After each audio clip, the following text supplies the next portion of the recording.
Bom, boa noite a todos. Bom, eu sou a Raquel Souza, eu sou psicóloga especializada em recursos humanos e apoio a área de gestão de pessoas na Módulo. E hoje eu quero trazer assim algumas reflexões sobre esse tema tão importante que é a LGPD no RH.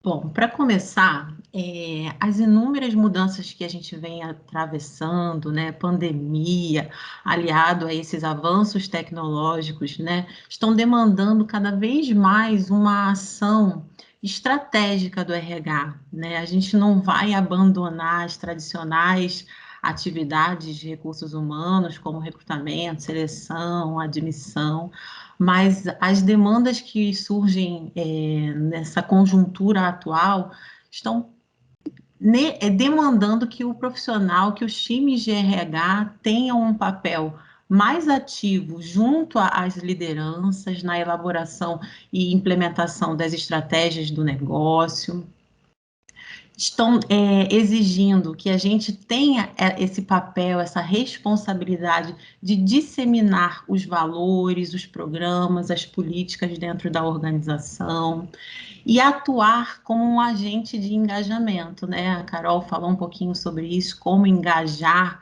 os colaboradores, e a gente vai estar abordando um pouco a respeito disso. Bom, aqui a gente tem, como já foi apresentado, muito bem explicado, tanto pela Carol quanto pelo Poggi, uma palhinha do que é o nosso portal de políticas.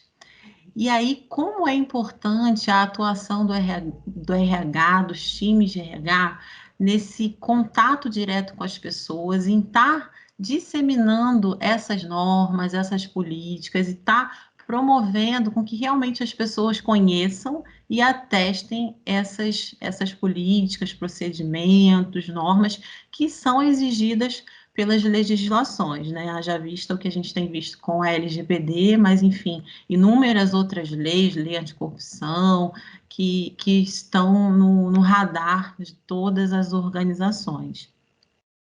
Então, por isso, é muito importante ter normas bem redigidas, procedimentos, inclusive de gestão de pessoas. A gente tem aqui norma para segurança em recursos humanos, procedimento de recrutamento e seleção. E aí, como que a gente engaja os colaboradores para que eles possam ler e atestar essas políticas? Como a gente sabe, nem todo mundo gosta de ler normas, né? Letra da lei. Então, assim, é muito importante que haja realmente um direcionamento para a audiência devida, né? Que um colaborador não tenha que ler todo o pacote de normas de uma empresa, mas aquilo que lhe compete. E aí é fundamental também ter o apoio da alta e média gestão, né, para influenciar os seus times, engajar os seus times na adequação, na leitura dessas políticas e desses procedimentos. Dito isso, e aí a gente avança, por que é tão importante, né, já que o RH ele tem esse papel de engajar os colaboradores, por que é importante também engajar o time de RH na implementação, no projeto de adequação e implementação da LGPD dentro de uma organização? Qual área lida com todos os dados de documentos, sabe, valor de salário, onde mora, quem são os dependentes, se tem doença, se é afiliado ou não a um sindicato, se seus horários, às vezes tem a biometria para marcação de ponto, vídeos, imagens, ou seja, o RH, ele tem um papel extremamente importante como um guardião dos dados pessoais dentro de uma organização, né? Em alguns casos, chega a quase 90% dos dados pessoais estão concentrados na área de recursos humanos. que o RH, ele não só detém esses dados, é responsável por esses dados, como ele também compartilha esses dados com inúmeros outros fornecedores, né? Bancos, aí, corretoras, seguradoras, fornecedores de transporte, de alimentação, academias, agentes integradores, agência de viagem, app de transporte. Se a gente for parar aqui para listar, a gente vai perder um tempo enorme, porque são muitas informações que o RH precisa trocar com esses outros fornecedores para que as atividades aconteçam, para que os benefícios sejam ofertados, para que o dia a dia, né, do colaborador na empresa se desenvolva adequadamente. Ou seja, o RH, ele tem um papel de protagonista, né?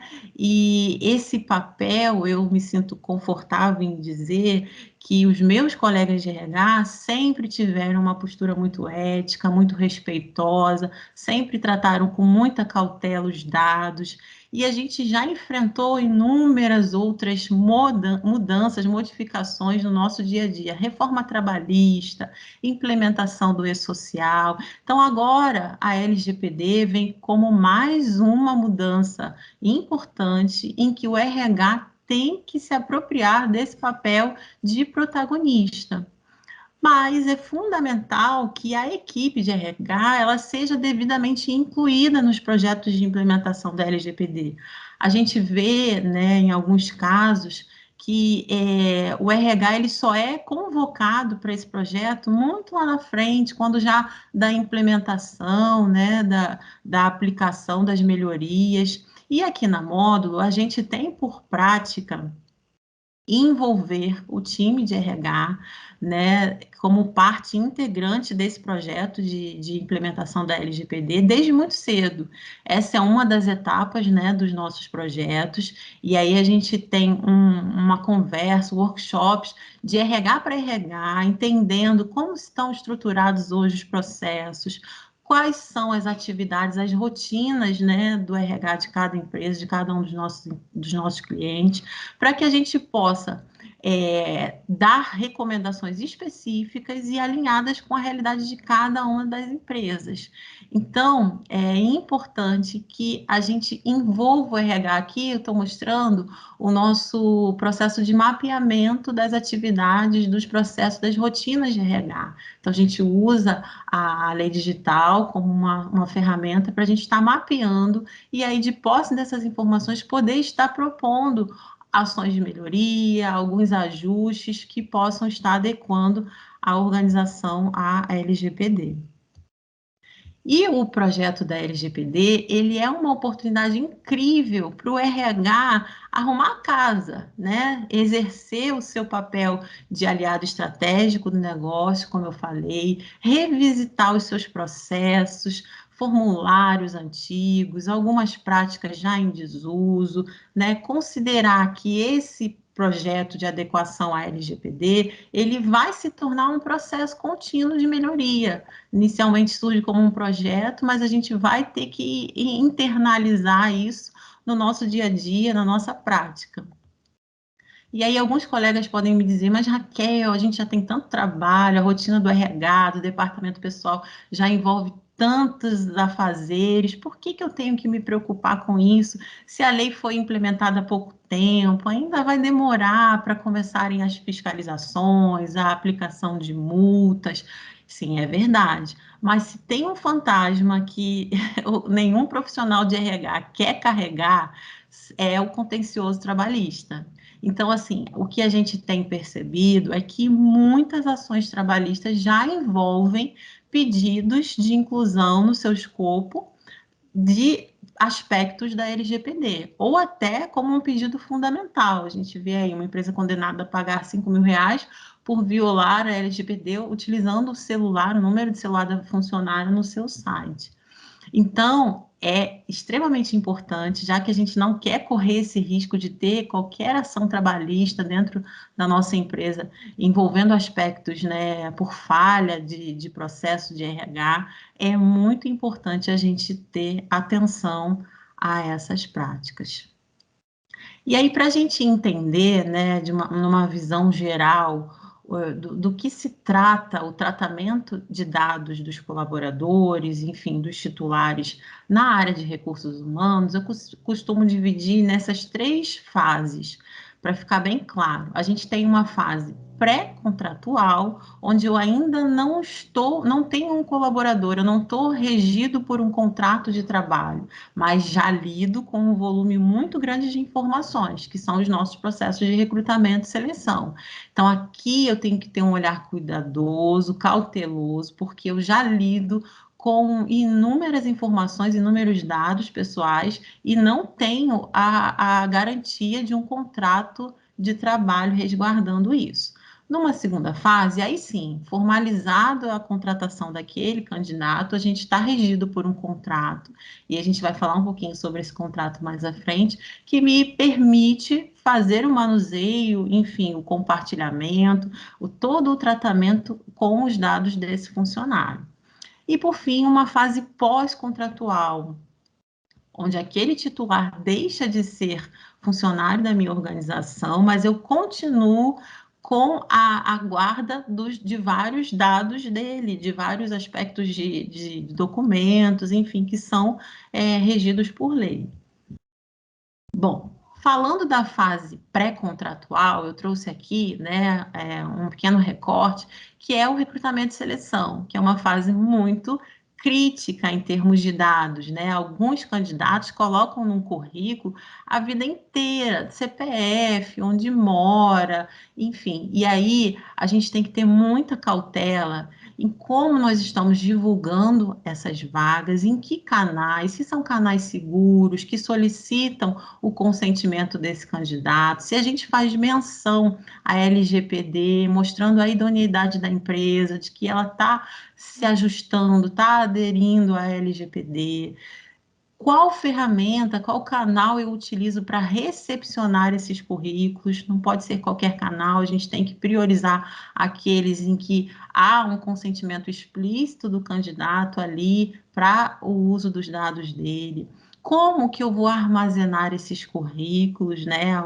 Num futuro não muito distante, a gente imprimia currículos, os currículos circulavam, depois viravam folha de rascunho, então a gente tem que ter um cuidado agora redobrado, como que a gente vai armazenar esses currículos, como vai compartilhar, né, com a área requisitante, de que maneira eu vou entregar esse dado para o gestor que solicitou a vaga, como que eu vou descartar esse currículo, né, e em que período de tempo. A gente sempre aconselha que o currículo deve ficar de posse da empresa enquanto durar o processo seletivo. Algumas empresas têm uma recorrência, uma frequência maior de vagas, um volume grande, e aí mantém por um período maior. Ok, desde que isso seja informado, que o candidato saiba disso. Outro ponto de atenção nessa fase é o nosso famoso background check, né? Aquelas informações que a gente coleta para verificar antecedentes criminais, se tem alguma ação trabalhista, se tem inscrição SPC Serasa. Aqui é um ponto de muita atenção, porque algumas dessas práticas não são legais e até as fontes de coleta, né? Algumas empresas que oferecem esse serviço também não fazem essa coleta de maneira legal. Então, a gente chama a atenção para esse aspecto. E quanto ao exame admissional, que ainda faz parte do processo de recrutamento e seleção, a gente está avaliando se esse candidato tem condições de saúde, e ali eu já tenho dados, né, que eu transmito para uma clínica ou mesmo para um setor interno médico, e aí gera-se ASO. Então, a gente tem que ter um cuidado redobrado com a documentação de saúde, porque aqui eu não tenho ainda um contrato de trabalho. Falando agora, né, de um pequeno recorte da fase contratual, bom, aqui sim nós estamos amparados por um contrato, mas é importante que esse contrato ele contenha uma previsão expressa em cláusula, constando qual a finalidade de utilização dos dados desse colaborador para fins de benefício, gestão da folha, uso de imagem.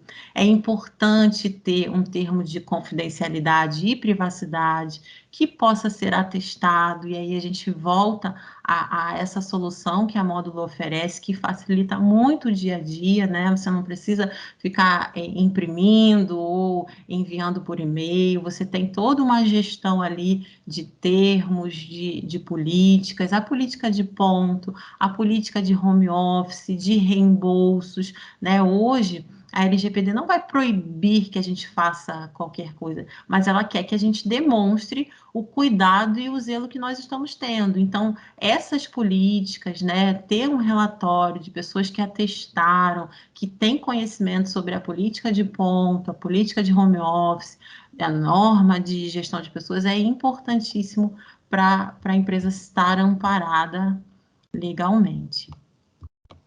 Bom, já caminhando para o fim, a gente tem na fase pós-contratual aquelas pessoas que são desligadas ou que se desligam da empresa. E aí, aqui eu chamo a atenção porque o titular ele não pode pedir para eliminar todos os seus dados, porque a gente tem uma previsão legal, né, para continuar guardando algumas informações para fins trabalhistas e previdenciários. É importante a gente fazer a exclusão daquelas informações que não são mais necessárias, né? Que não estão contempladas nesse pacotinho de dados que a lei prevê que nós façamos a guarda. Então, aqueles dados em que eu não tenho a necessidade de guardar, realmente podem ser descartados. Mas aqueles que sim, então o titular não tem o direito de pedir a eliminação. Mas aqui é importante a gente ter uma tabela de temporalidade para entender até quanto tempo eu preciso guardar realmente o dado desse funcionário. E a tabela, vocês me ouvem? Sim, Raquel. Ah, deu uma travada aqui para mim. Essa tabela, ela tem que estar aderente tanto aos dados em papel, como também aos arquivos digitais. Às vezes a gente não tem esse olhar, mas salva muita coisa na rede, no Drive. Então, assim, a gente precisa, né, ter um controle do que salvar, do que guardar fisicamente, para não guardar informações demais. E, por fim, eu chamo a atenção aqui aos principais pontos, né, que eu elencaria para que todo time de RH tivesse atenção em relação à aplicação do RH, da LGPD no RH. O primeiro deles, acho que o mais importante, é formular normas e procedimentos para todos os processos de RH e da organização como um todo, e aí ter isso em uma plataforma como a Módulo disponibiliza é fundamental. Ter cláusulas de proteção de dados e privacidade com os fornecedores, né? E aí ter também um template, algo que facilite no nosso dia a dia a criação dessas cláusulas, ou mesmo a redação desses contratos é importantíssimo. Adotar sistemas, ao invés da gente trocar informações com a corretora, com a operadora do plano, enfim, a seguradora, apenas por e-mail, que é frágil, né? A gente pode acabar direcionando para uma outra pessoa. É importante ter sistemas para a troca, para essas movimentações. Eu sei que o RH ele acessa muitos portais externos para compra de benefícios, para essa gestão né, dos benefícios em geral, e aí é muito importante a gente ter atenção para sempre utilizar senhas fortes nesses portais, porque ali a gente está guardando dados importantíssimos dos colaboradores da empresa. Então, seguir essas regrinhas, né, para ter senhas fortes, guardar num local seguro, implementar, como eu falei, esse controle de temporalidade, tanto para os arquivos impressos quanto para aqueles gravados na rede. Ao utilizar planilhas, ter atenção para assegurar que estão protegidas, com acesso restrito, e sempre que possível, tentar anonimizar e desintermediar processos. Bom, era isso, eu espero que eu tenha ajudado, esclarecer alguns pontos.